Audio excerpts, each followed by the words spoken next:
इस फिल्म में अपराधियों के एक खतरनाक समूह को गुप्त रूप से एक मालवाहक जहाज पर फिलीपींस से दक्षिण कोरिया ले जाया गया था। हालांकि चीजें जल्दी ही गलत हो गईं जब अपराधी मुक्त हो गए और पुलिस को मारना शुरू कर दिया। जैसे ही यह अराजक हो गया, जहाज के छिपे हुए कैदी अल्फा से एक और भी घातक खतरा उभरा, जिससे जहाज पर खून खराबा हुआ। फिल्म की शुरुआत में कहानी 2016 में हुई, जहां 47 अपराधियों को फिलीपींस में पकड़ा गया था। उन्हें भारी सुरक्षा के साथ कोरिया प्रत्यर्पित किया जा रहा था। हालांकि जब उन्हें हवाई अड्डे पर ले जाया जा रहा था, पीड़ितों के परिवार के सदस्य ने बदला लेने के लिए अपराधियों के बीच में एक बम विस्फोट किया। परिणामस्वरूप न केवल अपराधी बल्कि पीड़ित के परिवार के सदस्य और 7 पुलिसकर्मी भी विस्फोट में मारे गए। फिर दृश्य बदल गया कि अपराधियों के एक समान समूह को प्रत्यर्पित किया जा रहा था, लेकिन इस बार कोरियाई सरकार अधिक सतर्क थी। वे 2016 की घटना को दोहराना नहीं चाहते थे, इसलिए उन्होंने गुप्त रूप से 20 अपराधियों को फिलीपींस से मालवाहक जहाज द्वारा बुसान ले जाने का निर्णय लिया, सब कुछ छिपाते हुए। ये अपराधी बेहद खतरनाक थे, खासकर पार्क जोंगड़ो, जो उनमें से सबसे खतरनाक था। उसने सेओक वू नाम के एक पुलिसकर्मी का मजाक उड़ाया, लेकिन सेओक वू ने उसे बुरी तरह पीटा। फिर हमने देखा कि डेवूंग पूरे ऑपरेशन का प्रभारी था, जो मालवाहक जहाज पर सभी पुलिसकर्मियों को निर्देश दे रहा था। अपराधियों को जहाज की कोठरियों में बंद कर दिया गया था। प्रत्येक कोठरी में 2 कैदी थे। पुलिसकर्मी उनके कमरों के बाहर पहरा दे रहे थे। सियोक वू ने अधिकारियों को नियमों के बारे में भी समझाया तथा उन्हें याद दिलाया कि नियमों का हर कीमत पर पालन किया जाना चाहिए। कैदियों में डोइल नाम का एक शांत व्यक्ति भी था, जो ऐसा व्यवहार कर रहा था जैसे उसे किसी बात की परवाह ही नहीं है। वहाँ महिला कैदी भी थीं, जिन पर महिला पुलिस अधिकारी नजर रख रही थीं। जहाज पर एक डॉक्टर और उसका सहायक सवार थे। डॉक्टर ने चुपके से कुछ दवाई ली और अपनी जेब में रख ली। जहाज पर रसोइये भी थे, जो कैदियों के लिए भोजन तैयार कर रहे थे। इस दौरान डॉक्टर इंजन रूम में चले गए, जहाँ हमें पता चला कि जहाज पर एक और कैदी था। डॉक्टर का काम इस कैदी को हर 6 घंटे में इंजेक्शन लगाना था, ताकि वह सोता रहे और किसी को नुकसान न पहुंचा सके। इस कैदी को अल्फा नाम से जाना जाता था। अन्य पुलिसकर्मियों में से किसी को भी अल्फा के बारे में पता नहीं था, क्योंकि यह डेवूंग द्वारा सौंपे गए एक अलग गुप्त मिशन का हिस्सा था। वह चुपचाप अल्फा के दस्तावेजों की समीक्षा कर रहा था। बाद में सभी कैदियों को भोजन परोसा गया। किसी तरह जोंगड़ो ने खुद को हथकड़ी से मुक्त कर लिया और अपने साथी को हथियार दे दिया, जिससे उसे भी भागने में मदद मिली। इस बीच रसोइये रसोई में खाना बनाने में व्यस्त थे, लेकिन पता चला कि ये लोग वास्तव में जोंगड़ो के लिए काम कर रहे थे। उन्होंने असली रसोइयों को मार डाला और उनकी जगह ले ली। उनकी योजना जोंगडू को मुक्त कराने की थी। जिन पुलिसकर्मियों ने उन्हें रोकने की कोशिश की, उन्हें मार दिया गया क्योंकि उनके पास हथियार थे। वे नियंत्रण कक्ष में भी गए, जहाज के चालक दल को मार डाला और संचार उपकरण नष्ट कर दिए, जिससे कोई संदेश नहीं भेजा जा सका। इस समय तक जोंगडो ने स्वयं को मुक्त कर लिया था। उसने एक पुलिसकर्मी को अंदर बुलाया और उसकी बेरहमी से हत्या कर दी। इसके बाद उसने जहाज पर मौजूद सभी अन्य कैदियों को मुक्त कर दिया और वहां मौजूद सभी पुलिसकर्मियों को मार डाला। जल्द ही मुख्यालय तक खबर पहुंची कि जहाज रुक गया है और उन्हें संदेह हुआ कि कुछ गड़बड़ हो गई है। दयान नाम की एक लड़की को एहसास हुआ कि उसके फोन पर नेटवर्क नहीं है, इसलिए वह जांच करने के लिए बाहर निकली। उसी समय डॉक्टर और पुलिसकर्मी भी नेटवर्क समस्या की जांच करने के लिए बाहर गए, तो पता चला कि कैदियों को रिहा कर दिया गया था और सभी संचार अवरुद्ध कर दिए गए थे। वे नियंत्रण कक्ष की ओर दौड़े और पाया कि जोंगडू के लोगों ने पहले ही नियंत्रण ले लिया था तथा चालक दल के सदस्य मर चुके थे। जोंगडू के आदमियों और पुलिसकर्मियों के बीच लड़ाई छिड़ गई। सियाक वू और दायान ने अपने कई साथी अधिकारियों को खो दिया, लेकिन वे नियंत्रण कक्ष में झांगडू के सभी लोगों को मारने में कामयाब रहे। दयान ने एक क्रू सदस्य से संपर्क किया और पूछा कि वे कॉल कैसे कर सकते हैं। चालक दल के सदस्य ने उसे बताया कि आपातकालीन कॉल केवल इंजन कक्ष से ही की जा सकती है। अब सभी चालक दल के सदस्य स्वतंत्र थे और डोइल भी उनमें से एक था। उसने उनसे पुलिसकर्मियों को न मारने के लिए कहा, लेकिन जोंगडो को इस अराजकता में आनंद आ रहा था। उन्होंने डॉयल से कहा, या तो तुम मेरे साथ आओ या यहीं रहो, मैं सभी पुलिस वालों को मार डालूंगा। डॉक्टर अपने सहायक के पास भागा और कमरे को अंदर से बंद कर लिया, क्योंकि उसने गोलियों की आवाज सुनी थी। जोंगडू उन सभी लोगों के शवों को रेफ्रिजरेटर में रख रहा था जिन्हें उसने मारा था।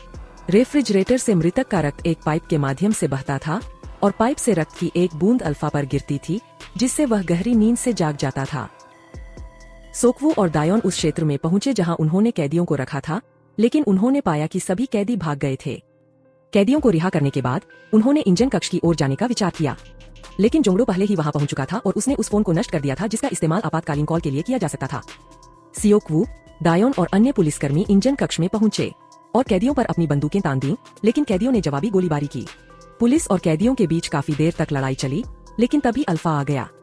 यद्यपि अल्फा की आंखें बंद कर दी गई थीं, वह अभी भी लोगों के शरीर की गर्मी को महसूस करके उन्हें पहचान सकता था।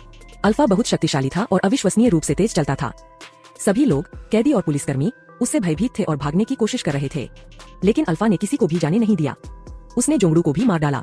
अब सियाकवू, डोइल, दायान और एक अन्य कैदी भाग गए, लेकिन अल्फा ने उन्हें आसानी से जाने नहीं दिया।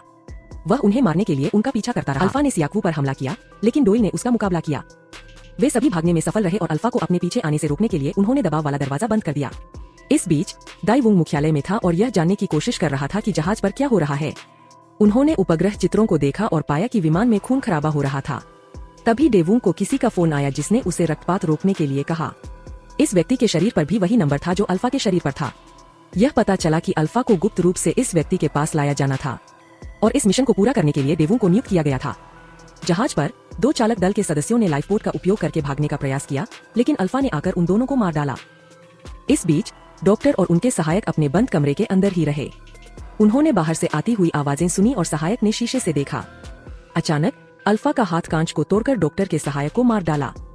डॉक्टर जल्दी से भाग गया और अंततः सेओकवू और दायेउन के पास पहुंचा। पुलिस ने डॉक्टर से उस इंजेक्शन के बारे में पूछताछ शुरू की जो उसने अल्फा को दिया था, जिससे वह वापस जीवित हो गया था।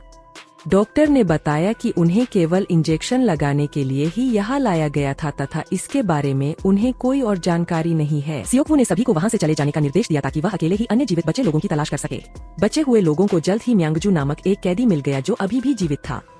वे बाहर हो रही अराजकता से अनभिज्ञ थे, लेकिन तभी अल्फा ने उन पर अप्रत्याशित रूप से हमला कर दिया। समूह अल्फा से बच निकलने में कामयाब रहा और भागता रहा। उन्होंने अपनी जान बचाने के लिए लिफ्ट का इस्तेमाल किया, लेकिन अल्फा लिफ्ट के ऊपर चढ़ गया और उसे तोड़ दिया तथा एक कैदी को मारना शुरू कर दिया। सियोकवू ने शोर सुना और म्यांग को बचाने के लिए दौड़ा। हालांकि लिफ्ट की केबल कमजोर हो गई, जिसके कारण वह गिर गई। उन्हें आशा थी कि इस प्रक्रिया में अल्फा मारा जाएगा, लेकिन वह जीवित रहा। सियोकवू ने म्योंग की रक्षा के लिए उसे रेफ्रिजरेटर में बंद कर दिया और अल्फा से भिड़ने चला गया। सियोकवू और अल्फा के बीच भयंकर युद्ध हुआ। सियोकवू को एहसास हुआ कि वह अल्फा को नहीं हरा सकता और अंततः अल्फा ने उसे मार डाला। यह सब देखकर मियंग ने फ्रिज में मृत होने का नाटक किया। जब अल्फा वहां पहुंचा तो उसने मान लिया कि सभी लोग मर चुके हैं और वह बिना कुछ कहे चला गया। एक अन्य दृश्य में डॉक्टर डोइल और दायेउन उस स्थान पर पहुंचते हैं जहां अल्फा को रखा गया था। उन्होंने अल्फा के दस्तावेजों की खोज की और पता चला कि वह एक सैनिक था। उन्हें एक मिशन के लिए फिलीपींस भेजा गया था, लेकिन जापानियों ने उन्हें पकड़ लिया। उन्होंने उसे एक परियोजना में शामिल होने के लिए मजबूर किया जिसमें अलौकिक सैनिक बनाने के लिए उस पर रसायनों का प्रयोग किया जाना था। यद्यपि जापानी उसे बदलने में सफल रहे, लेकिन अल्फा ने विद्रोह कर दिया और उन पर हमला कर दिया। डेवुंग कई सैनिकों के साथ एक हेलीकॉप्टर में सवार होकर जहाज की ओर जा रहा था। सैनिक अल्फा से लड़ने की शक्ति प्राप्त करने के लिए स्वयं को पदार्थों का इंजेक्शन लगा रहे थे।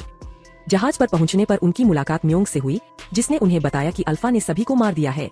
हालांकि डेवुंग ने म्योंग को मार डाला क्योंकि वह केवल अल्फा को खोजने में रुचि रखता था। और भी पुलिसकर्मी आए, लेकिन डेवुंग ने उन सभी को मार डाला। इस अराजकता के दौरान डोइल मौजूद था। जब डेवुंग उसे मारने वाला था तो उसने देखा कि डोइल पर भी अल्फा जैसा ही निशान था। डोइल जानबूझकर दक्षिण कोरिया पहुंचकर डेवुंग से बदला लेने के लिए कैदी बन गया था, जिसने पहले उसे और अन्य लोगों को प्रयोगों के लिए बंदी बना लिया था। दुर्भाग्यवश अन्य सभी के लिए प्रयोग असफल हो गए, लेकिन डोइल बच गया और घर लौट आया। अंततः उनकी शादी हो गई और उन्हें एक बच्चा भी हुआ। जब डेवुंग को डोइल के परिवार के बारे में जानकारी मिली तो वह उसे मारने के लिए डोइल के घर गया। उन्होंने पाया कि बेटे को छोड़कर बाकी सभी की हत्या कर दी गई थी। उस समय डोइल कहीं बाहर गया हुआ था, इसलिए वह मालवाहक जहाज पर था। अब डोइल ने डेवुंग के हाथों अपनी पत्नी की मौत का बदला लेना चाहा, जिसके कारण उनके बीच लड़ाई हो गई। अचानक अल्फा प्रकट हुआ और उसने सभी पर हमला कर दिया, जिससे वहां उपस्थित सभी सैनिक मारे गए। इसके बाद डेवुंग ने अल्फा का सामना किया और बताया कि वह भी एक शक्तिशाली योद्धा है तथा उसने एक ही वार में अल्फा को मार गिराया। इसके बाद डेवुंग का सामना डोइल से हुआ और एक तीव्र संघर्ष के बाद दोनों ही पानी में गिर गए। फिल्म के अंत में दर्शक उसी व्यक्ति को देखते हैं जो डेवुंग के साथ फोन पर था। यह पता चला कि जापानियों ने उस पर भी प्रयोग किया था, जिससे वह एक सुपर सैनिक बन गया। वह अब और अधिक सुपर सैनिक बनाने की तैयारी कर रहा था। उसकी मुलाकात नीली आंखों वाले एक छोटे लड़के से हुई जो डोइल का बेटा निकला। जब दाईवुंग ने डोइल की पत्नी को मार डाला तो उसने लड़के को पीछे छोड़ दिया और लड़का वास्तव में वही बच्चा था। फिल्म का समापन डोइल के समुद्र तट पर अपने दुश्मनों से बदला लेने के लिए आगे बढ़ने के साथ हुआ।